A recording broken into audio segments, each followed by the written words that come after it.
Hello, it was so good to have you all networking with one another and checking the resources. In about 2 minutes, we will go ahead and get the presentation started, so I want to invite you to go ahead and find your seats. Thanks so much.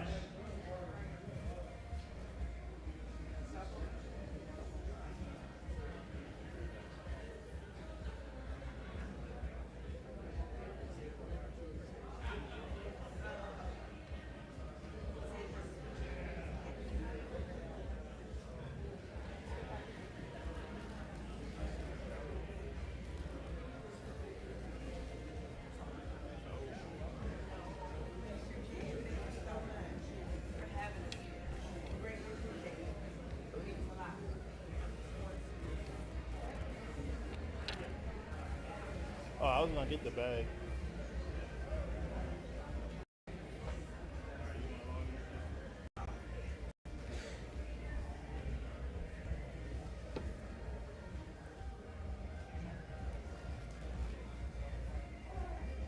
You got the wrong one. I thought that one was the city. The small one? Yeah. All right.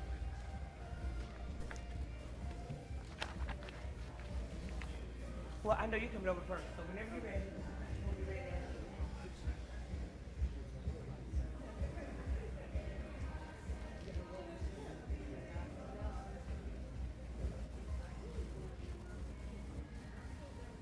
So again, I'm Talbot Davis, the pastor here at Good Shepherd Church, and in cooperation with the Steel Creek Residents Association, we're really glad to host this town hall. And so I want to officially welcome all of you onto our campus. There's a lot of folks around here with lanyards. If you need to know where the men's or women's rooms are, you can ask them just around the corner to my left and to your right. But again, welcome. I've prayed a spirit of peace and serenity over all of that will happen on this evening. And with all of that, I want to turn it over to Council Representative Brown.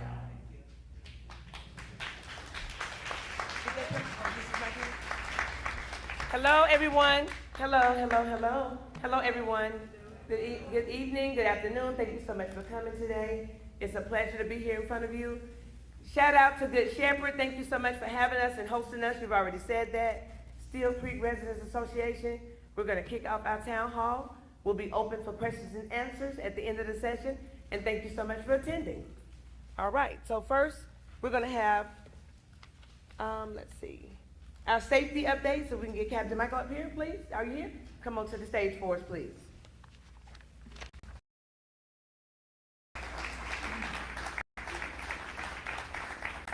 We have an agenda, and we will follow the agenda. We will be in decency and order.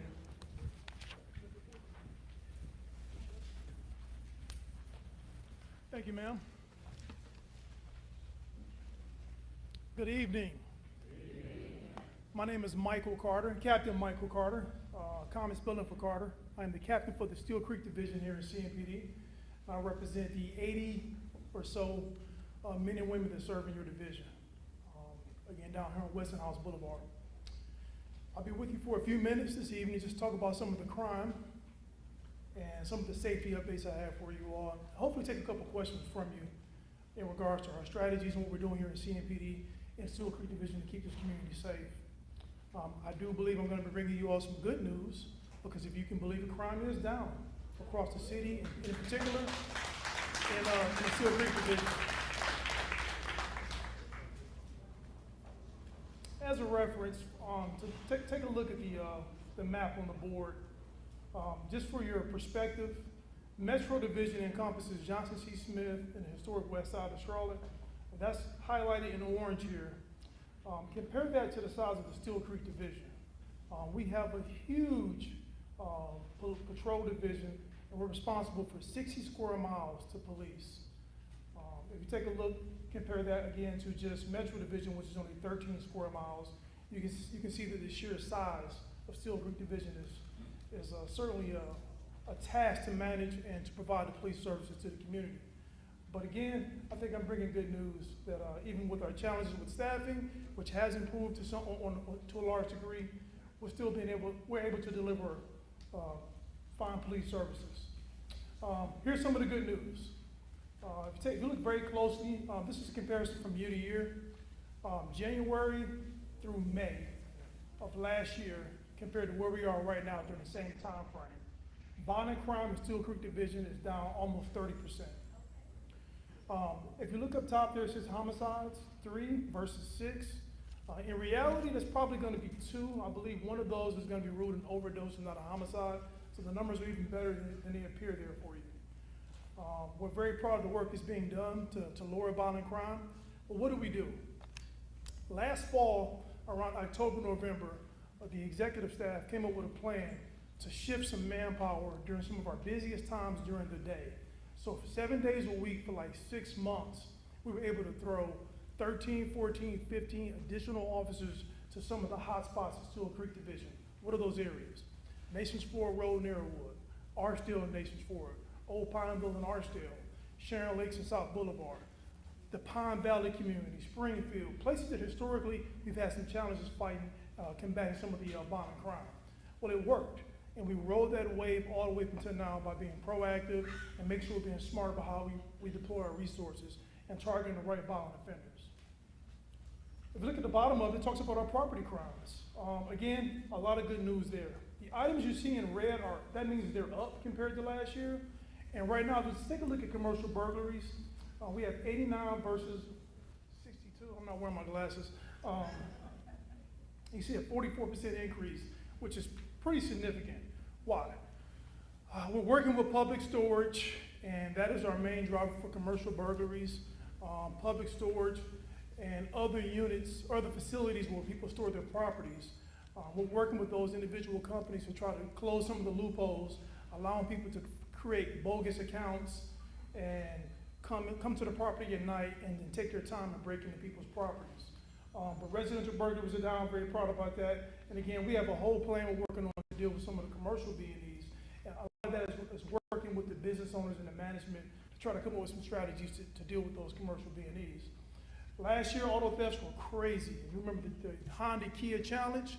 14, 15, 16-year-olds were stealing those Hondas and Kia products. Through some great work, some patches that have been delivered by the manufacturer, giving out wheel locks. Our J team has targeted some of these repeat juvenile offenders. You can see in the numbers that the larcenies of autos has gone down tremendously.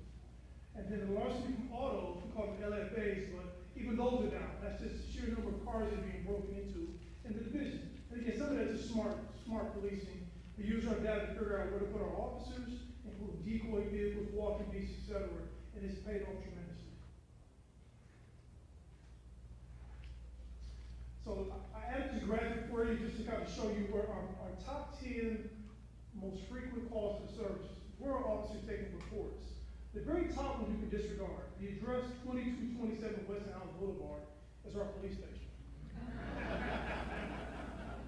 During business hours, community members walk in all the time and they make reports for whatever may be going on. On their way home, they realize a car was broken into, on their way to work, et cetera. People walk in all day, every day, 5 days a week, reporting crime. West Park Drive is the hotels on Tabola in 77. 8180 South Tryon is, you might know, Walmart, absolutely, Walmart. And then of course, you have your other addresses there. This is food for thought, I guess. What are our crime drivers? Again, historically, Steel Creek has been, for the last 5 years, so we've had some violent crime issues in Steel Creek Division. I'm proud to say that today our crime driver, the things that keep our officers busy the most, are larcenies, shoplifting. Where are they happening? Carolina Pavilion, the Rivergate Shopping Center, and the White House Conference Shopping Center. No longer are we seeing, again, the numbers of shootings, and robberies, and those type of deals. It's a good problem to have, but a problem nonetheless. We're still seeing a lot of shoplifting. Second to that, of course, is going to be larceny from autos. Again, we're working on those. Every week, there are officers and sergeants that are targeting certain communities. Our apartment complex was getting hit pretty hard with cars still being broken into. What you can do as a community is make sure that you lock up your cars at night when you go in, tell your guests, make sure you secure your vehicles, and don't leave any valuables out. Don't leave any firearms inside. Please take your computer bags, loose change, et cetera, to help us prevent some of these cars from being broken into. So what's our focus for the rest of the year? I'm proud, again, with the almost 30% reduction in violent crime. We're going to keep employing those strategies to try to keep violent crime down. We're going to work on and continuing the trend of auto crimes, that's auto thefts and cars being broken into, try to increase that, but keep going in that same direction with the reductions. Again, work to improve on the commercial burglaries. Some of that's outside of our hands, and that's not traditional policing. Again, that's some of that's relationship building, working with management, some of the property owners, try to reduce some of those. Continuing integrating our input from our chats initiatives. Has anyone here heard of the chats initiatives the CNPD is doing these days? Chats? I'll talk about it shortly in a second, but what it is that we're coming up with a formalized schedule. Steel Creek is divided into 3 divisions, response area 1, 2, and 3. And we're coming up with a formalized scheduled meeting where I sit down with the community members, and they give me what are their concerns. I overlap those concerns across all 3 divisions and make sure that I'm putting the officers where they need to be. Some of the overlapping concerns are traffic. People need to slow down, car accidents. That affects all 3 response areas. Some of the juvenile crime. Who is managing these children? Anyone holding the parents accountable, that type of deal. Maybe some of the unhoused issues. Homeless, unhoused, however you want to say it. If it's going to be some of the things that come along with them, if it's the loitering, trespassing, etc. Those meetings are scheduled. I'm going to show you here in a second when our next meetings are. We did one in person, we're going to do our next one virtually. At the end of the year, we're going to do a big meeting all together at a venue like this. We'll all come together and talk about successes and make plans for the next year. So chats, again, is essentially a formalized way for us to talk direct to the community and figure out exactly what the community needs from the police department. And so some of the things that have come out, again, are traffic, dealing with the unhoused, and our favorite 340 Archdale Drive. And then continue our overall visibility in the community by extending our community roll calls, deploying our bike units, and doing everything we can to be visible. If it's riding around at night, the steady blue lights on, we call that the Heartbeat Initiative, to make sure we're visible in those areas where you want to see the police. I included this map as a visual aid for you. That is the entire Steel Creek division, and each yellow dot does not represent one crime. It represents probably 6 to 10 crimes, and it shows you where those crimes are taking place. Each little icon, if it's a shopping cart, it means shoplifting. If it's a vehicle, it's a car that was stolen. If it's a dark vehicle, it's a car that was broken into. If it's a mask, it's a robbery, a gun, a shooting of some sort. That gives you a visual representation of where the crime is taking place in the division. And that's January 1st to May 27th of this year. Then I overlapped all the police activities. So you already have the yellow dots that are on the map. And then the green check marks are where officers are riding around at night. You're not seeing them because they're riding through your neighborhood while you're asleep. You're checking to make sure your neighborhood is being safe. Those are the green checks. I guess that's going to be purple or pink, hot pink, squares. And I don't even know why I'm colorblind, apparently. Those are arrests that are taking place since January 1st through May. Those are all the arrests. And then the other icons that are dark green, these are officers getting out of their cars, meeting people that are hanging around. Those are called citizen contacts. Hey, it's 2 o'clock in the morning. Why are you out here? Let's have a conversation. So you see a lot of police work being done, overlapping with the crimes taking place in the division. What are some of the results of some of that work? This year to date, we have over 1,000 traffic stops, 1,034 to be exact. 2,566 zone checks. What's a zone check? Like I discussed earlier. It's checking on your businesses at night, it's riding your neighborhoods at night, it's stopping and talking to people. Hey, what's going on with you? Are you okay? It's 4 o'clock in the morning, why are you out here? And almost 500 arrests. And again, the most frequent arrests and charges are going to be for just simply larceny, shoplifting from Target or from Walmart, which I think is good news. Talked about chats already. The acronym CHAT stands for Community Huddles Addressing Targeted Solutions. Again, it's formalized meetings. We invite state representatives, city and local county government officials to come to those meetings. They'll be virtual and in person. The next meetings are scheduled as such. If you don't know where you live in the response area for Steel Creek Division, You can go to our website and type in your address, and it'll show you exactly what division you live in and what response area.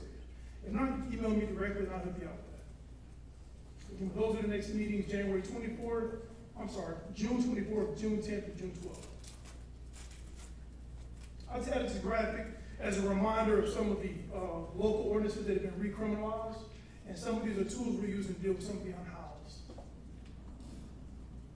In particular, standing in the median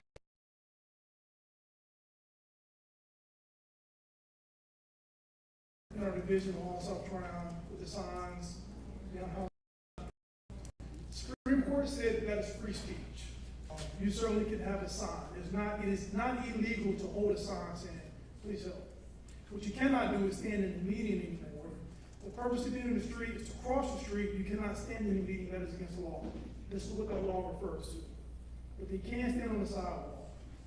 So if you see law enforcement writing about folks that are now standing on the sidewalk, that's pretty much as good as it gets with the way the law is currently construed. And now we have, at the bottom of that, it talks about the camping and other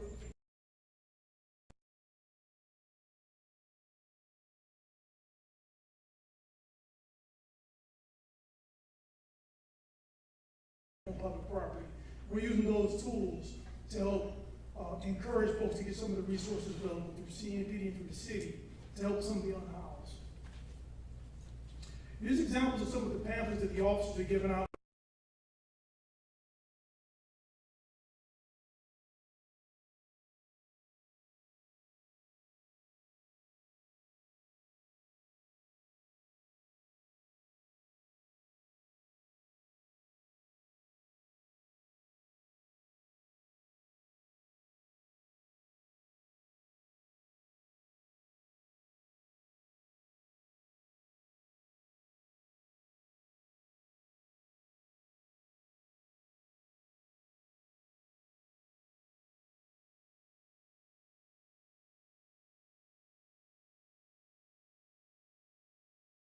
They'll get a citation the next 2 or 3 times we get out with them.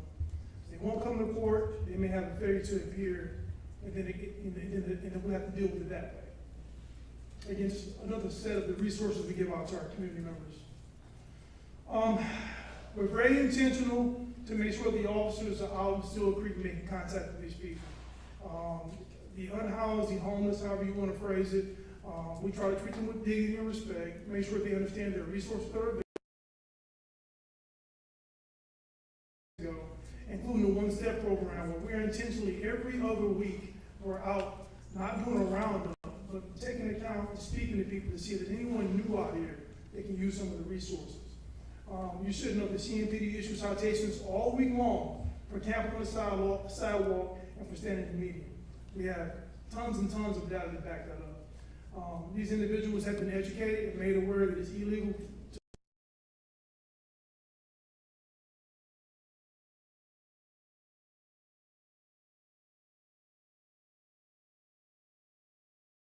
the unhoused kind of hanging out and lowering the quality of life for everyone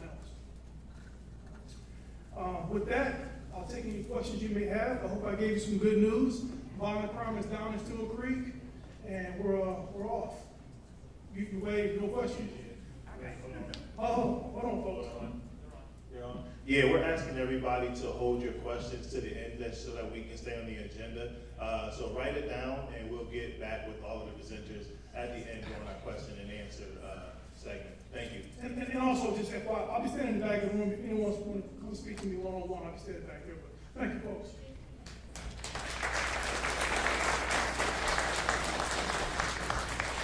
Thank you for your service, Captain Michael. Thank you for all that you do for CMPD. And so now we're going to have our strategic mobility and sales tax get back up here. We're going to bring Mr. Ed McKinney, please.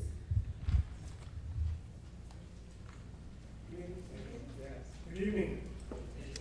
Again, Ed McKinney with the City of Charlotte. I'll just provide you tonight just a quick overview of the mobility funding conversation that's happening across the county, what it means for the City of Charlotte, what it potentially means for the Steel Creek and District 3 area. So if you've been following, there's been a conversation with the towns, the city, and the county around the potential for a sales tax funding source for transportation across the county. Right now, the state legislature is considering legislation that would give the county the authority to put a sales tax referendum for the public to consider and vote on potentially later this year. What I want to share with you tonight is sort of some of the things that are in that plan and what would be funded in that plan, again, particularly to Charlotte and to this part of Charlotte, Steel Creek and District 3.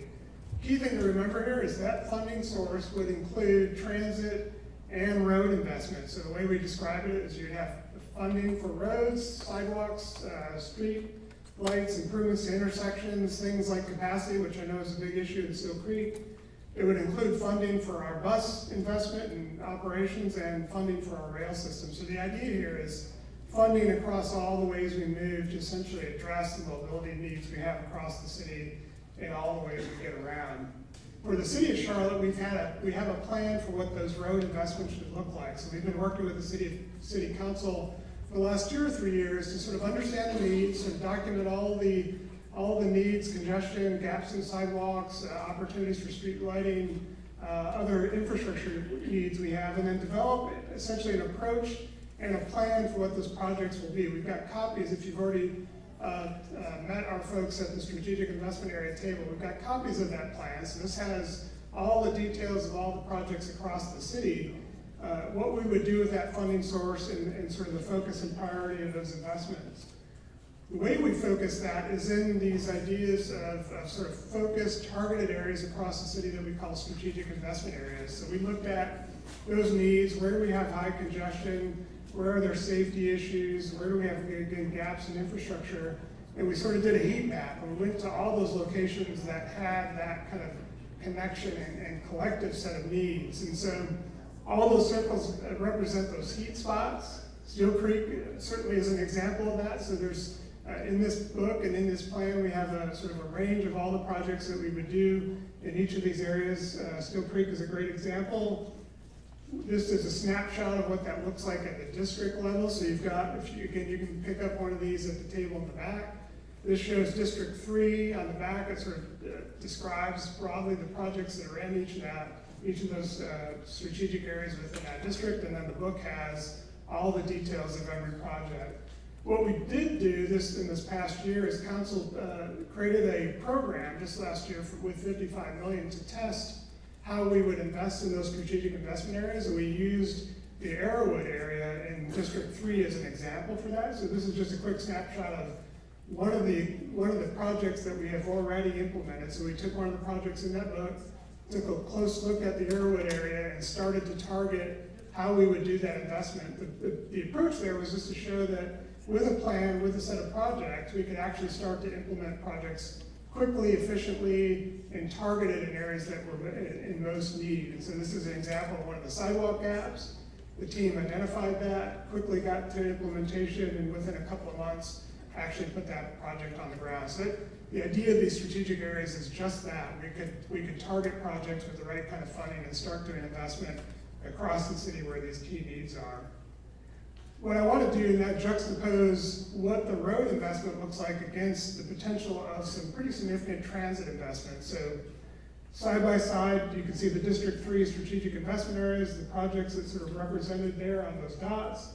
But then adjacent to that, I'll talk a little bit about the transit pieces for that. So what's in District 3 would be things like the Silver Line extension from Uptown to the airport, a rail project, the Blue Line extension to Pineville. But then what's highlighted on this map are a set of orange corridors in lighter sort of orange areas called microtransit districts. So in each of these corridors on those orange are bus routes that would be improved to 15-minute service. Talk a little bit about what that means and the sort of the dramatic access improvement that would mean. And then microtransit, which is a pretty new approach to moving people with transit.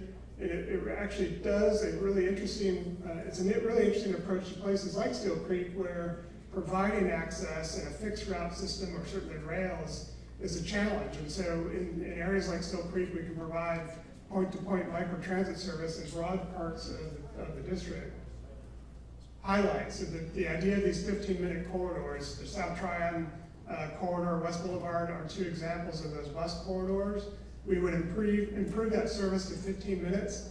That's the same level of service, the same frequency you have on the Blue Line today. So the idea is, just like you would go to a Blue Line station and simply have to wait no longer than 15 minutes for a train to come, on these bus corners you have the same level of service.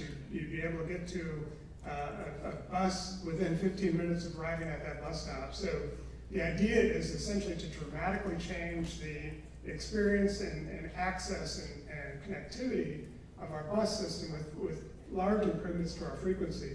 Every route in the citywide system would also be improved to 30 minutes. We've got lots of routes that are 45 or an hour-minute wait, so this would improve all the service across the city to 30 minutes. Big improvements, again, this is citywide, but it shows you an example of the kind of investment we would make with the bus operations within the system. Another important point to be made is around the bus stops themselves. And so one of the biggest requests we get from our transit customers is just basic infrastructure at bus stops. And so this plan and this funding source would allow us to essentially improve every single bus stop we have in that system, making sure that at a minimum it's got a safe, dry place to stand, like a concrete pad, or in some of the higher frequency bus stops, you'd have shelters, seating areas, et cetera. The notion is every stop should have a basic level of improvement across the system, really respecting our riders and the dignity of our customers as they use our system.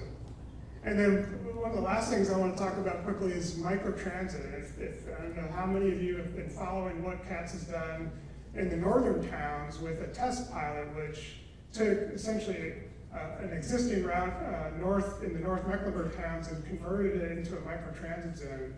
What that is essentially point-to-point or door-to-door service with a small microtransit vehicle. It's transit, you're paying essentially a transit fare, but you're getting the access just like you would almost in an Uber set of service. It's a small transit vehicle, you order it on your CATS app, you pay $2.20. If you're home and you want to go to the grocery store, that's what you do. If you need to go to work within that zone, within that district, you can take it point to point. So the idea is, instead of having only access to fixed routes of bus system in districts, you would have the ability to move point to point across all the needs you might have in your daily life. What that looks like, I pulled up an example of just what that looks like within Steel Creek. So those sort of orange colors represent 3 zones. There's the Shopton, Steel Creek, and Westinghouse zone proposed. Within each of those zones, again, you would have that level of service. You can see in the red there is where we are at the church. So we're sort of smack in the middle of the Steel Creek zone. So you would, for example, be able to go from this church to Rivergate through that app, through a point-to-point service with transit. So it gives you a flavor of sort of the new approach and the potential for transit service in a new way that could be funded with this potential for this transportation sales tax. So super quick overview. I wanted to run through that quickly. I know we have a really full agenda. The message here is, again, that we have the potential for a sales tax. It would fund across all the ways we move, investment in roads, our bus system, our transit system. The City of Charlotte has a plan. You can kind of go into the details of what that means in District 3 and in specific areas like Steel Creek. We've got folks at the table that can answer more questions, and then we have lots of detail on this plan. You can zoom in. We've got interactive maps that talk about all the projects. You can go to that QR code and give you more details. So, very quick overview. Glad to be here. We'll be at the table in the back to answer questions and look forward to additional conversation. Thank you.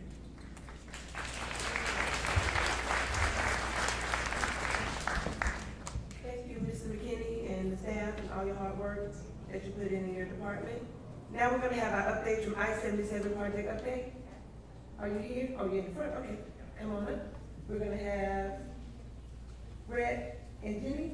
Okay, all right. You can speak to the people. Thank you so much. All right, thank you very much.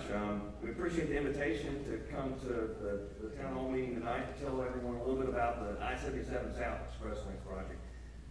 So I'm Brett Knight. I'm with the North Carolina Department of Transportation.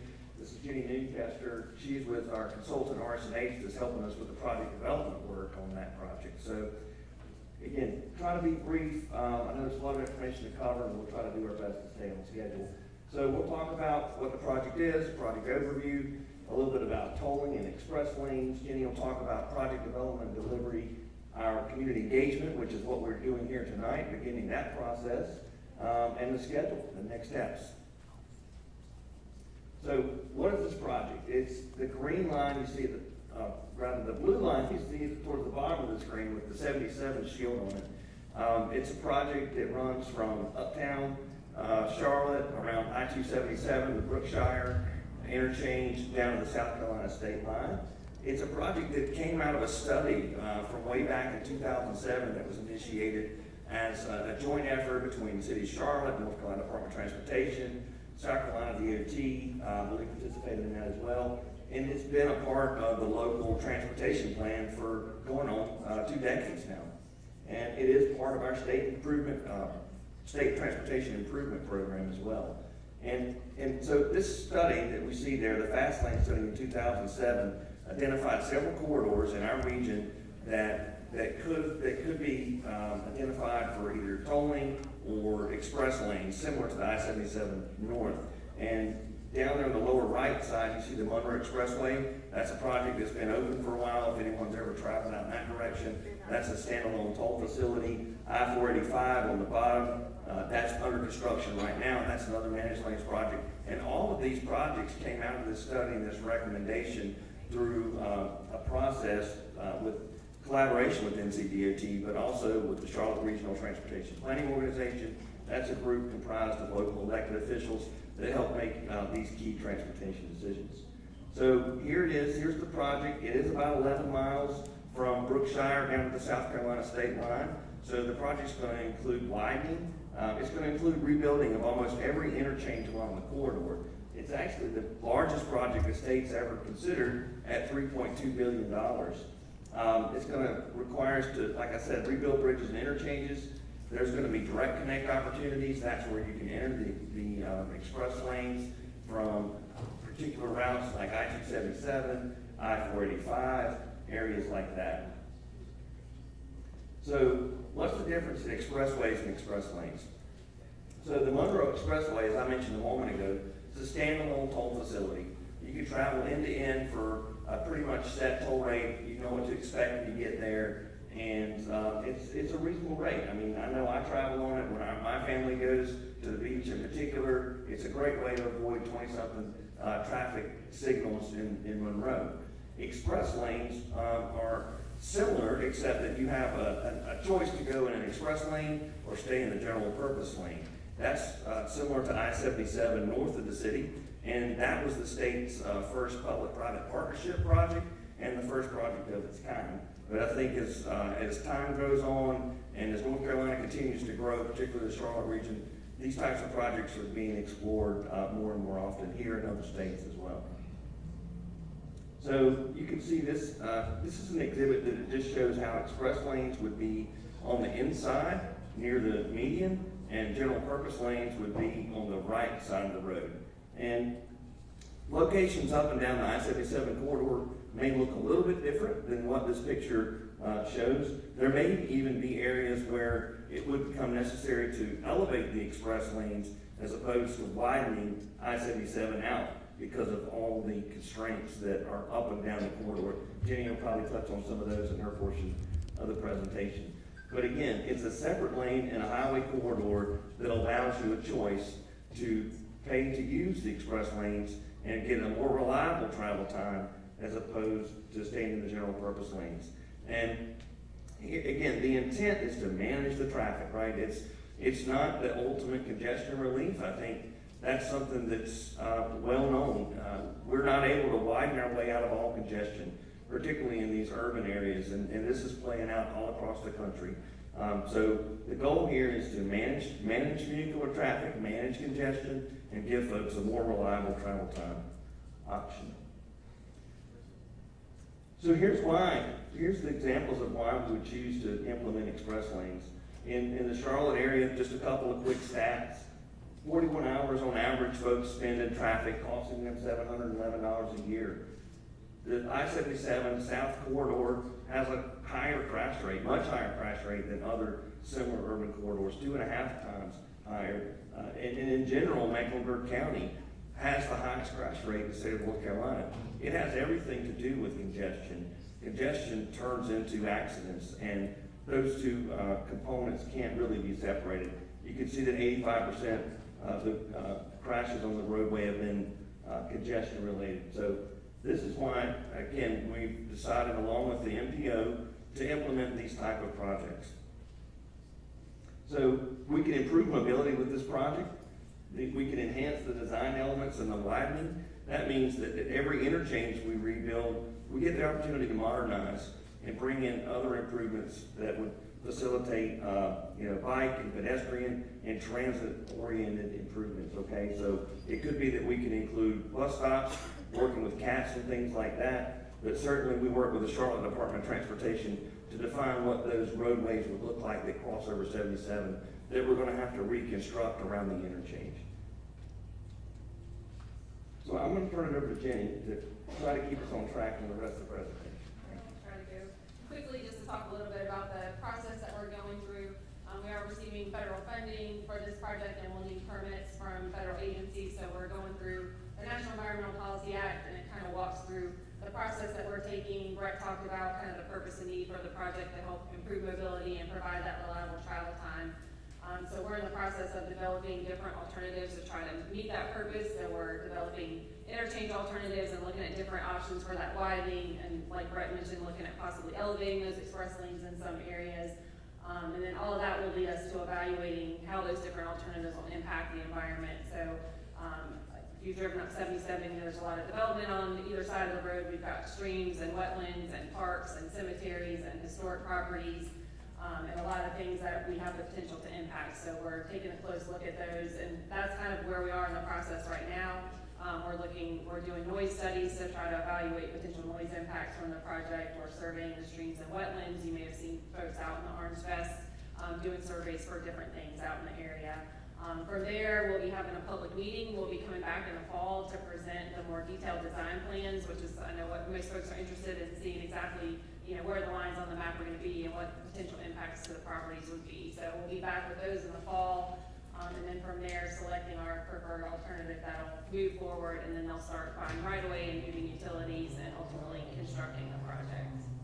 And you can see across the bottom, ongoing public engagement is big. That's why we're here early in the process to let you guys all know what the project is and why it's coming, and we'll present additional ways for you to get involved as we go through the process.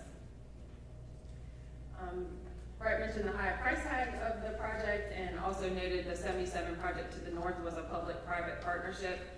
And that's where we bring in a private partner to help provide financing and funding for the project, because the state budget just simply doesn't allow enough money for the state to construct the project on its own. So we bring in those private partners, and Brett and NCDOT's had a working group with the local transportation planning organization and a lot of elected officials to help inform a lot of the terms of that contract with that private partner. So I don't know, Brett, if you want to say any more about that, or we can take some questions about that. So for community engagement, like I mentioned, we're out early, just trying to make people aware that the project is coming, and we want to maintain collaboration with a lot of different stakeholders and communities throughout the region, and make sure we're providing timely updates and answering questions and making sure everyone's aware of where we are in the process and what's happening with the project. As part of that, we have already this year had 17 small group meetings. So we've met with several different neighborhood organizations, business organizations, and trying to make sure that everyone's aware and getting our contact list up so we can push out information as the project moves forward. And I'll skip that for 1 second just to hit on the schedule for the project. We're here, as I mentioned, working on that concept design and evaluating those different options to improve the corridor, and we'll be back out in late October, early November timeframe for public meetings, where we'll have all the maps laid out. We'll have videos and visualizations of showing what the project will look like. So we'll have a lot of additional information at that time. From there, we'll keep evaluating those alternatives to pick the preferred one. We'll come back with another public meeting about a year later to show what our preferred design is, and then ultimately award that contract to the private partner in early 2027 is the current schedule. I know we're not taking questions now, and I'll just go back if anybody wants to take a picture of the contact, but we do have a table in the back where we've got a handout, and we have little cards with this address on it, so we're happy to take any questions through the hotline. We've got a website and an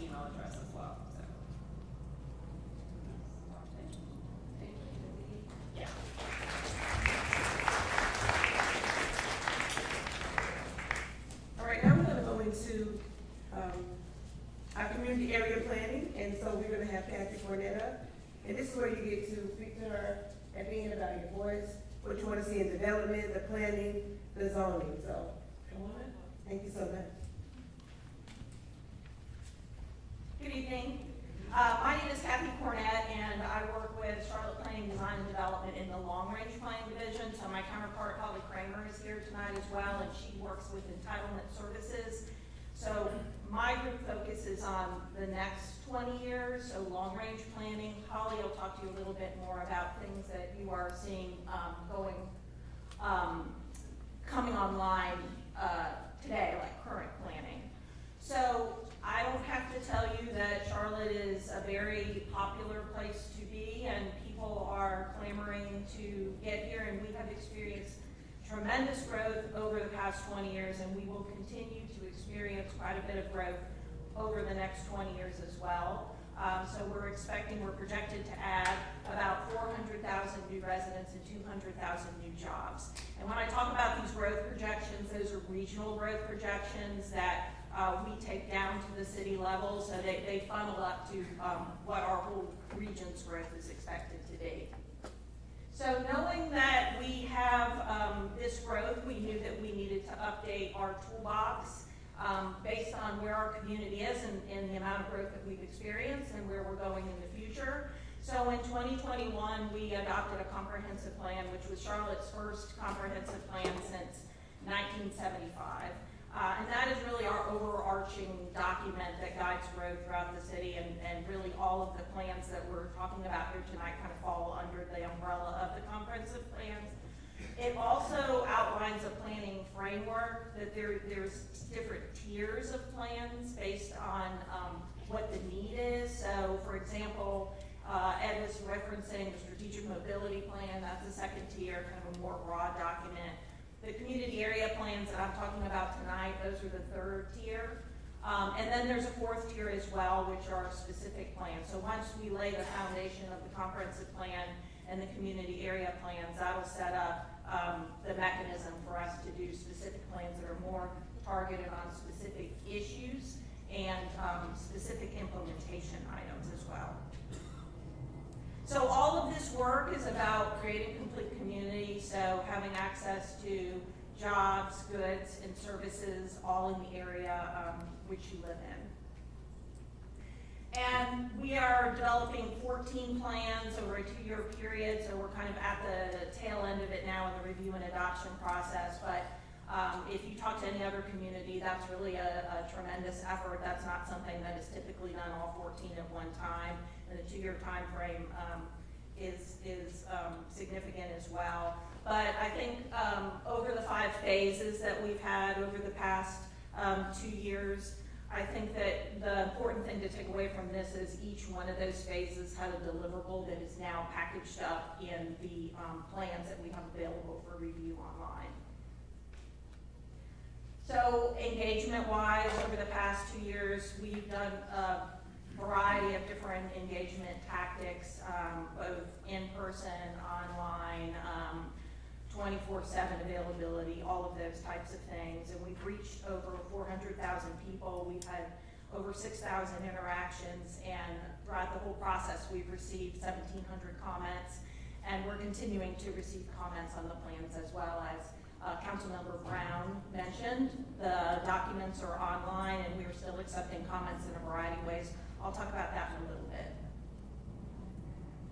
So I mentioned Charlotte has a very, very large geography for our population. So we're almost 350 square miles, I think, which is a lot of land area. So dividing it up into the 14 different geographies are manageable sizes to bring the goals of that larger comprehensive plan down to more of the community level.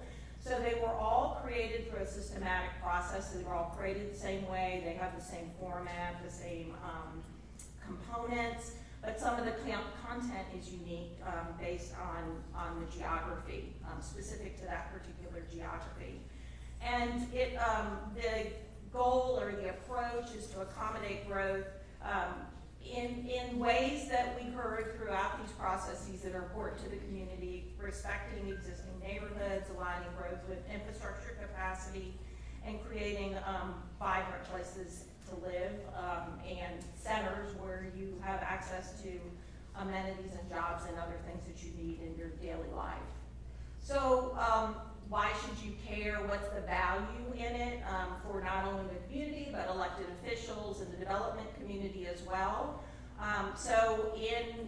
Prior to the adoption of the comprehensive plan and then subsequently these plans, only about 25% of our community, or almost 30% of our community, had this detailed level of guidance for growth. And the other 75% of our community had very dated guidance that dated back to the late 80s and early 90s. So it really kind of, what I was saying earlier, the tools that we had from that perspective for guiding growth really didn't match where we were at the level that our community had achieved based on the growth that we've had.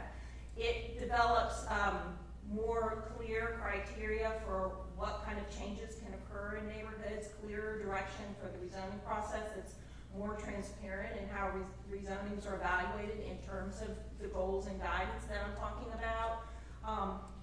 The strategic investment areas that Ed mentioned a few minutes ago, those are documented in these plans, and they're documented per geography, so you can kind of see how all the pieces fit together. It identifies the needs for each geography, so it takes the equitable growth framework, which I'll talk a little bit more about in a minute, from the comprehensive plan, which is a bunch of different measures to determine what are the greatest needs for this particular geography. And there's 10 goals in the comprehensive plan, but what are the most important for this? Clearly all of them are important, but if we're prioritizing our resources, which are the most important for this specific geography? And kind of a newer feature is environmental impact. So this document contains more detail around urban heat, other environmental factors that I'll show you in just a second than we have ever had before.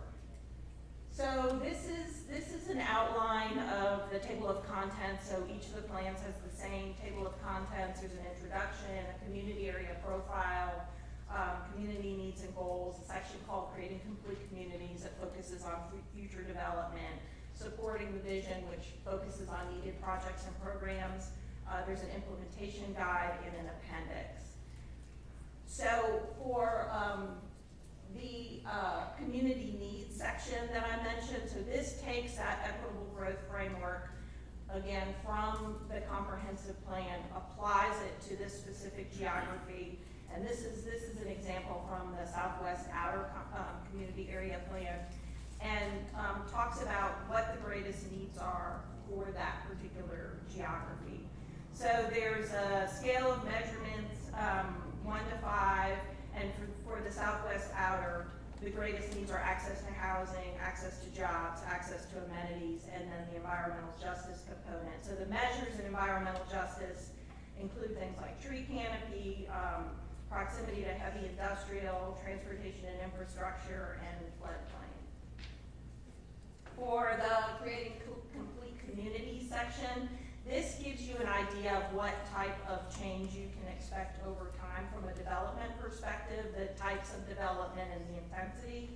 So, and this is not unusual for most of the area plans, that a majority of the geography is expected to remain the same. And when I say that, there may be redevelopment that's occurring, but it's the same type of development that you see there today. Like in this particular area, the yellow is lower density residential, so you would expect that you would continue to see that type of development as well.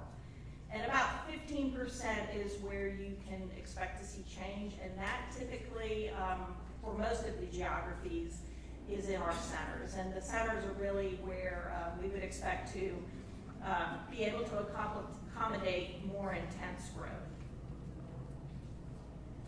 I want to highlight one section in the supporting the vision section, one component of the supporting the vision section, which is a neighborhood toolkit.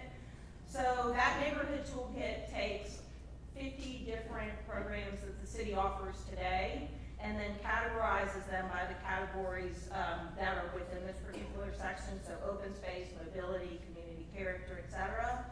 and gives you an idea of what those programs are about, who the contacts are, what they could be applied to. So really giving the community tools to kind of take ownership of its own growth as well, and putting that kind of all in one place that kind of makes sense for these different, for the different areas, interest areas that you might have. There's also a mobility section, and as I mentioned earlier, it catalogs a lot of the information that Ed was talking about and brings it to the community level. And the other thing I would say is that Goal 5 within the comprehensive plan, which is safe and equitable mobility, that is prioritized for every geography, so we don't specifically call that one out. But you can see some of the components that Ed was showing you earlier, again, are highlighted in this chapter for your geography. And there is also a new component for each of these different sections that's kind of a needs assessment. So how it takes a variety of different components around mobility in this particular example and assesses how is this area performing today. And that's important, again, for you knowing what the priorities are for your investment, for developers to know what priorities are for capital needs improvements and prioritizing resources. These needs assessment tables are very important to really be a one-stop shop for cataloging all of that, and a great reference for the community, for staff, for elected officials, and developers as well. And I also mentioned that there was an environmental justice and sustainability section, and I mentioned that that was new. That's something that I feel like is an emerging area that for the city, generally speaking, and certainly for planning, that we continue to grow over time, and we continue to work with our Office of Sustainability, the county, and others. We have a lot of new information regarding urban heat that we partnered with UNC Charlotte on. And there's a variety of other components such as tree canopy, et cetera. And again, it gives an assessment of how this geography is performing today and what is needed in the future to improve those conditions. So what happens after these plans are adopted? They're implemented in a variety of different ways. The future development that happens through the private sector, public-private partnerships, capital improvements, of course, the rezoning process and the future alignment rezoning process. And as far as this is not the end of planning, planning always is basically a snapshot in time. There's always going to be things and kind of shocks to our system or unanticipated circumstances, but having a plan helps us better react to those. And we have another tool in our toolbox called specific plans that I mentioned earlier that we're working on now to determine what are the different categories of those and what are the assessment criteria and prioritization, et cetera. But those will be focused more on very specific situations, have a much shorter time frame, and also be more focused on implementation. We also update our plans periodically, and all of this work that we're doing once adopted will be incorporated into the rezoning staff analysis and those other pieces. So we're working with Holly's team right now to figure out how to make that happen in the most understandable way. So all of these documents, we have a few sample paper ones at our resource table in the back, but they're all available online. You are able to comment on them online 24/7. Folks have typically found that that's pretty easy to do, and we have something like over 700 comments as we speak right now. In addition to that, we offer virtual office hours Tuesdays and Thursdays, Tuesdays from 11 to 1, Thursdays from 3 to 5. If you'd rather come in and do it in person, we're happy to do that. We've done that with other groups as well. And we're hoping for a council decision in June. So thank you very much, and happy to answer any questions at the end. And we also have a resource table in the back as well. Thank you.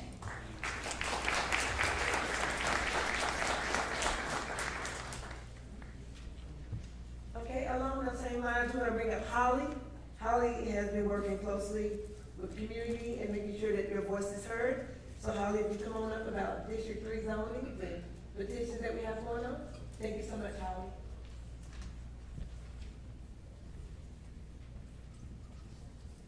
All right, my name is Holly Kramer. I work in planning with Kathy, as she mentioned, for the rezoning section.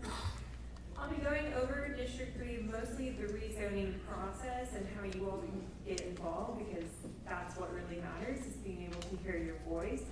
And I will say, for petition-specific information, it'd be easier if I could have a one-on-one conversation with you, so please reach out.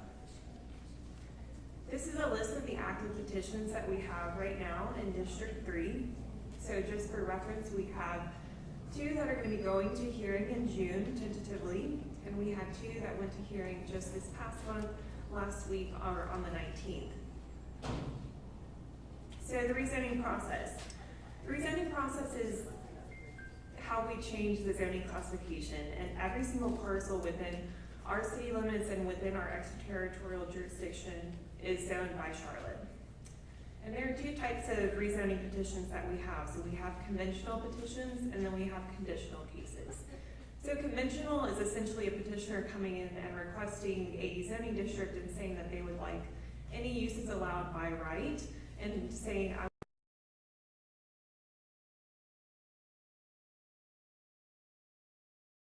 detail in the rezoning process. There's no site plan to look at, and there's no commitments as to what might actually occur. They would just be developing to the ordinance requirements for that district.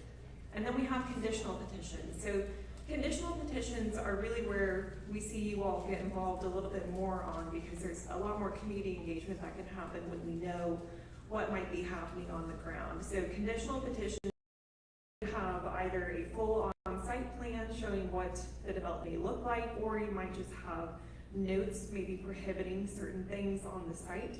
But essentially, with a conditional rezoning petition, you're talking about restricting a zoning district further. So you could have somebody come in and request the general commercial district, and whereas when it's a conventional petition, they may ask for all uses allowed by right. With a conditional petition, they may state specifically that they are doing something like developing a grocery store. And with these conditional petitions, there's a greater opportunity for you all to engage directly and get some items out of the petition that you wouldn't be able to have necessarily a huge amount of input on during the conventional rezoning petition process. So the rezoning process has a number of entities that are most relevant listed here. So the applicant team, this includes the petitioner, the folks that are actually coming to us and requesting this change. It also includes the petitioner's agent. Those are most likely the folks that you're going to be engaging with directly, because this is somebody who's directly representing the petitioner and carrying it through that process. Planning is the lead group from start to end. There are a number of key departments that we work with within the city as well as within the county that help provide feedback and do reviews of every single rezoning petition. So some of those partners would include like Charlotte Department of Transportation, Stormwater. We also rely heavily on Kathy's team over in some input on the policy considerations. And then of course you all, you're a huge part of the rezoning process.